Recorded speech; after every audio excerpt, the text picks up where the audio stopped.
Oath Keepers founder Stewart Rhodes was found guilty of seditious conspiracy and other charges tied to his role in the January 6, 2021, attack on the U.S. Capitol. Rhodes and 4 co-defendants, Jessica Watkins, Thomas Caldwell and Kelly Meggs and Ken Harrelson, were convicted by a Washington, D.C., jury Tuesday. Meggs was the only other defendant found guilty of seditious conspiracy. Prosecutors painted the Oath Keepers on trial as ringleaders of the pro-Trump mob that stormed the Capitol on January 6, resulting in multiple deaths and more than 100 injured law enforcement officers. The Oath Keepers, a right-wing extremist militia group, seeks to defend its interpretation of the U.S. Constitution against perceived enemies, if necessary, by force, according to the Center for Strategic and International Studies. When all else fails, when the government lets you down, when there's no one else there to protect you, the Oath Keepers are there. That was really their propaganda, their messaging, John Lewis, a research fellow at the Program on Extremism at George Washington University, told USA Today. But the militia members argued throughout the trial that there was no plan to invade the building that day, suggesting the government had mischaracterized them throughout the lengthy proceeding. Until now, the Justice Department had not tried a seditious conspiracy case, defined as opposing the government of the United States by force, in a decade. The 2 Oath Keepers found guilty of seditious conspiracy could serve as a warning to government dissenters that violent acts against the U.S. will be punished. But the acquittal of the charge handed down to the 3 other defendants could undermine the Justice Department's narrative that the events of January 6 endangered democracy and emboldened the militia movement. The last time the government won a guilty verdict on the charge was during the 1995 prosecution of Islamic militants who plotted to bomb New York City landmarks. Today the jury returned a verdict convicting all defendants of criminal conduct, including 2 Oath Keepers leaders for seditious conspiracy against the United States, Attorney General Merrick Garland said in an emailed statement. The Justice Department is committed to holding accountable those criminally responsible for the assault on our democracy on January 6, 2021. Here's how the verdict came down for each defendant on each one of the charges. Stewart Rhodes, guilty of seditious conspiracy, not guilty of conspiracy to obstruct an official proceeding, guilty of obstruction of an official proceeding, not guilty of conspiracy to prevent an officer from discharging any duties and guilty of tampering with proceedings and aiding and abetting. Jessica Watkins, not guilty of seditious conspiracy, guilty of conspiracy to obstruct an official proceeding, guilty of obstruction of an official proceeding, aiding and abetting, guilty of conspiracy to prevent an officer from discharging any duties, not guilty of destruction of government property and guilty of civil disorder and aiding and abetting. Thomas Caldwell, not guilty of seditious conspiracy, not guilty of conspiracy to obstruct an official proceeding, guilty of obstruction of an official proceeding, not guilty of conspiracy to prevent an office from discharging any duties and guilty of tampering with proceedings and aiding and abetting. Kelly Meggs, guilty of seditious conspiracy, guilty of conspiracy to obstruct an official proceeding, guilty of obstruction of an official proceeding, guilty of conspiracy to prevent an officer from discharging any duties, not guilty of destruction of government property and guilty of tampering with proceedings and aiding and abetting.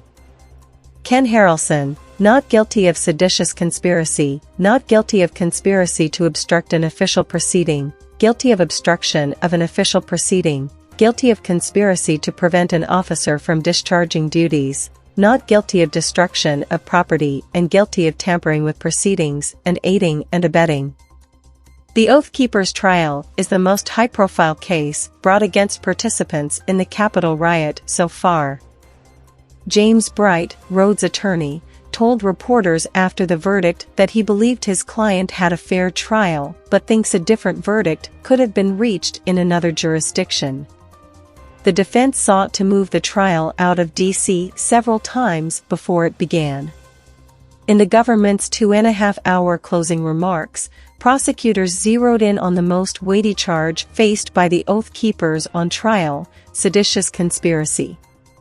The evidence has shown that what these defendants agreed to do was, by any means necessary, to stop the transfer of presidential power, Assistant U.S. Attorney Catherine Rakoczy said Friday. That is a conspiracy.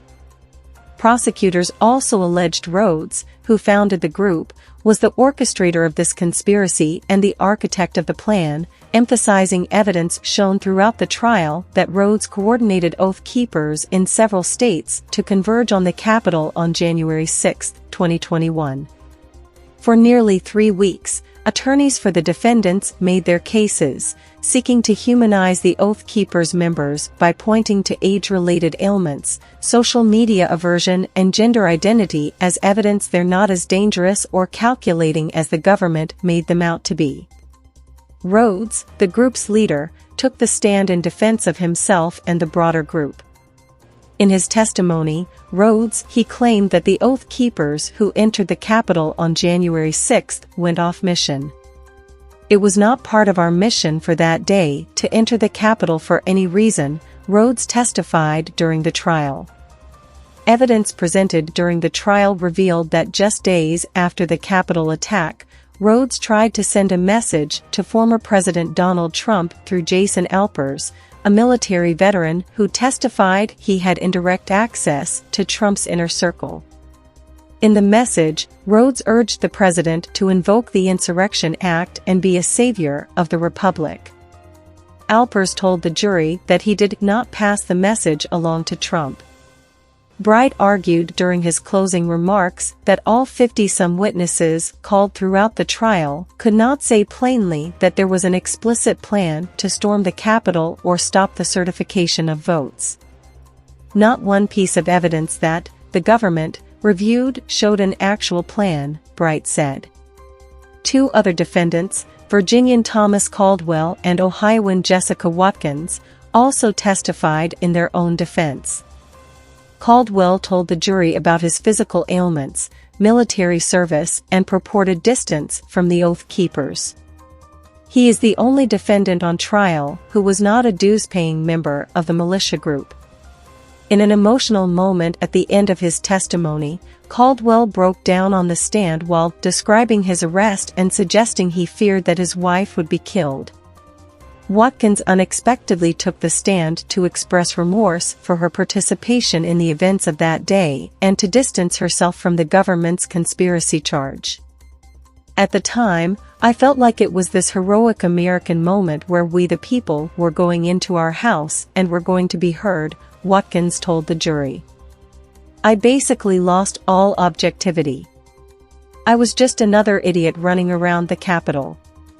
But when asked directly, she testified that she had no knowledge of any plan to overthrow the government. Representative Benny Johnson, Democrat Mississippi, chairman of the House Committee investigating the Capitol attack, and Vice Chair Representative Liz Cheney, Republican Wyoming, said Tuesday that the trial's outcome reflects the panel's own findings, that extremist groups organized when Trump summoned his supporters to Washington on January 6, 2021 to protest the 2020 election results. Individuals involved now face the consequences of taking part in a scheme to undermine American democracy, they said in a joint statement. It's vital that there be accountability for every vile aspect of January 6 and the events that led to that day's tragedy. Attorneys for Rhodes, Meigs, Watkins, and Harrelson said they plan to appeal their clients' guilty verdicts, though Watkins' attorney Jonathan Crisp acknowledged that would likely be an appellate nightmare. 5 other Oath Keepers and members of the right-wing extremist group Proud Boys also face seditious conspiracy charges that will be tried beginning in December.